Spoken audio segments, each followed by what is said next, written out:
child support, but I just paid the child support and just kept it moving. Now here comes the twist. Here comes the proverbial twist that life likes to throw at you. Here comes the boomerang that God likes to put, that God likes to do, that God likes to play, and that God likes to actually put inside of your life. What's good, King?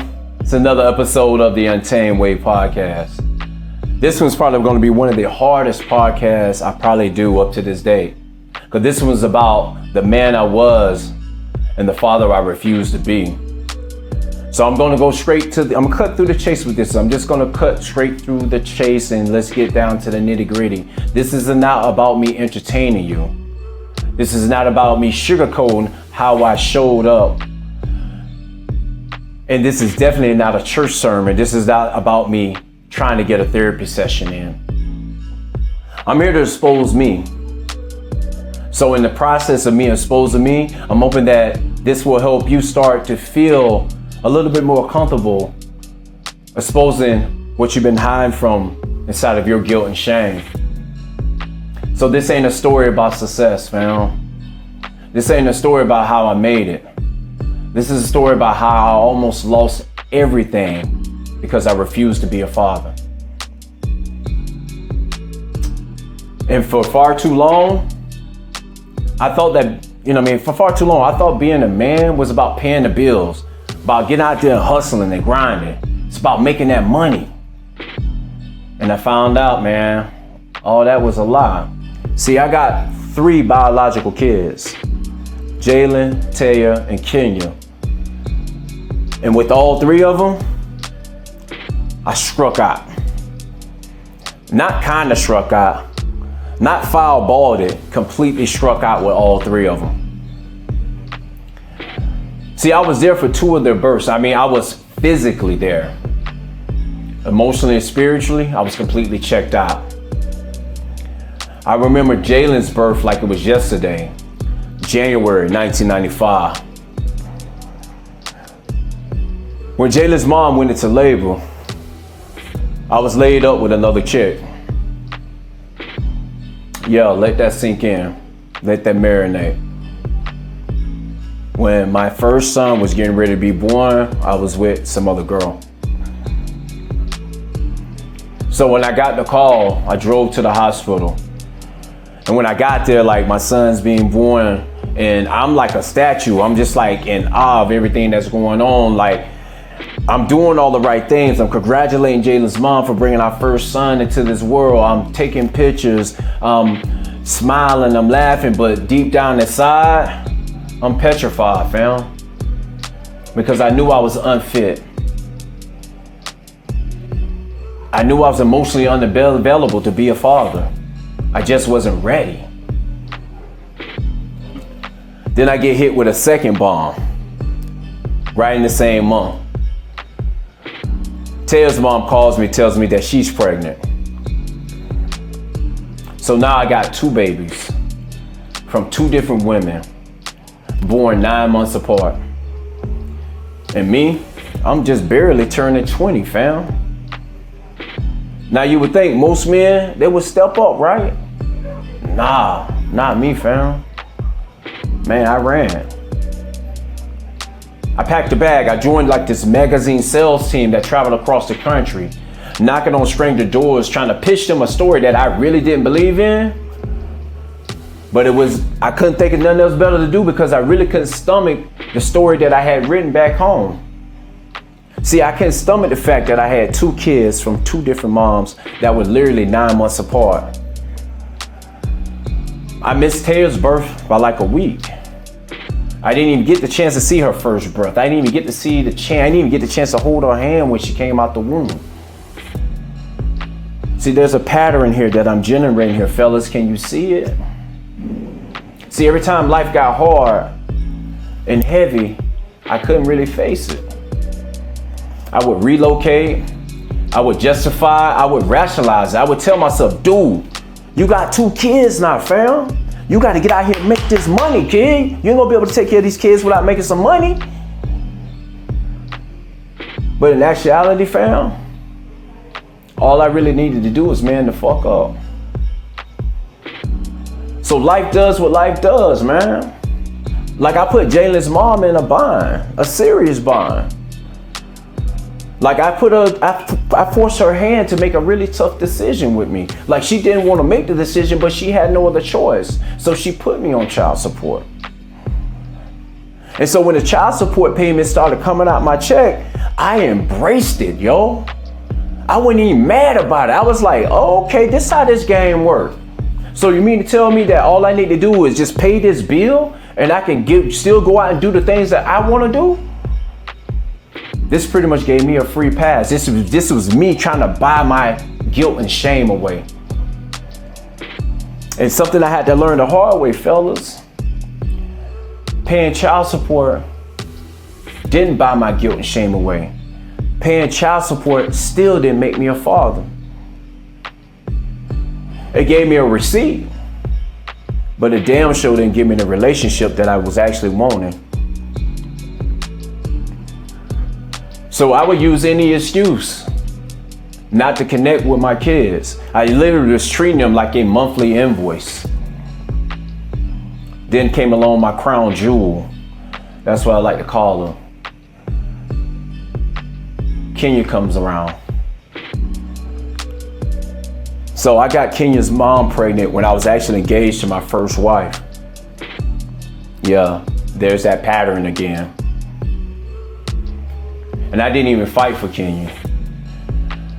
Matter of fact, I didn't even tell my family that Kenya even existed. The only people that knew Kenya existed was my best friend, my ex-wife, and now my current wife. Other than that, I was too ashamed to even talk about Kenya. I was too ashamed to even mention that I had this child while I was getting ready to get married inside of my first marriage. And so for almost a decade, I was absent in Kenya's life. I paid child support, but I just paid the child support and just kept it moving. Now here comes the twist.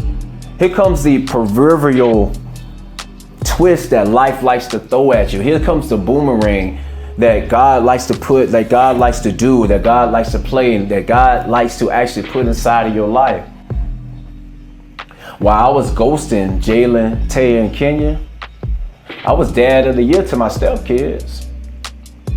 I was raising Kayla and Kobe like they were my own. I was at every parent-teacher conference. I was at every cheerleading practice and cheerleading competition. Every time we would buy a new vehicle, we would pass the old one down to either Kayla or Kobe. But my own kids, I was barely calling them. I was barely sending a Christmas gift or birthday gifts. I had this jacked up mindset, fam. I literally was telling myself, out of sight, out of mind. Now, can you imagine what that does to a kid? Can you imagine how Jalen, Taya, and Kenya felt watching their dad who's carrying the same DNA as them raise somebody else's kids like they're his own?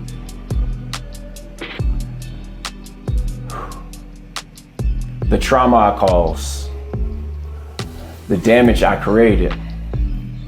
The damage I created from recreation, I wrecked 3 beautiful creations. Until my crown jewel, my morning star, Kenya, she came looking for me. She was about 8 or 9. And she wanted to know why her last name was different from her siblings. She wanted to know who her father was. And that moment cracked me right in half. That moment shattered me, fam. That moment made my soul bleed. Because she still wanted me. She still saw value in a man that did nothing but pay child support for her. Nothing else. That's when everything changed for me, fam. That's when I started apologizing to all my kids. That's when I started calling them and reaching out to them on a weekly basis.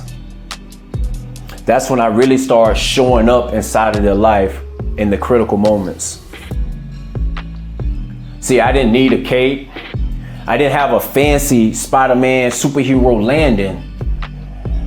It just was me. And I just showed up consistently.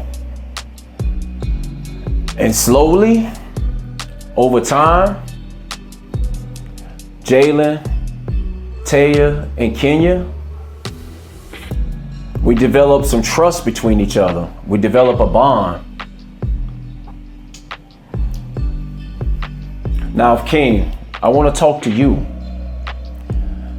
Yeah, I want to talk to you, Mr. Corporate America. Yeah, I want to talk to you, Mr. Vivada. Yeah, I want to talk to you, Mr. Moneybags. You think the grind is going to justify your absence? You think your income is going to earn you forgiveness? Let me break it down to you, fam, because I had to learn this the hard way. Your kids don't care how many zeros are in your paycheck. All they care about is that you show up for them when they crying. All they care about is that you hear their voice. All they care about is that you can actually see them. So here we are at the proverbial fork in the road again.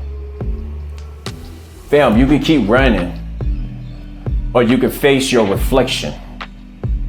Me, as hard as it was, I chose to face mine. And that's why I'm here talking to you right now.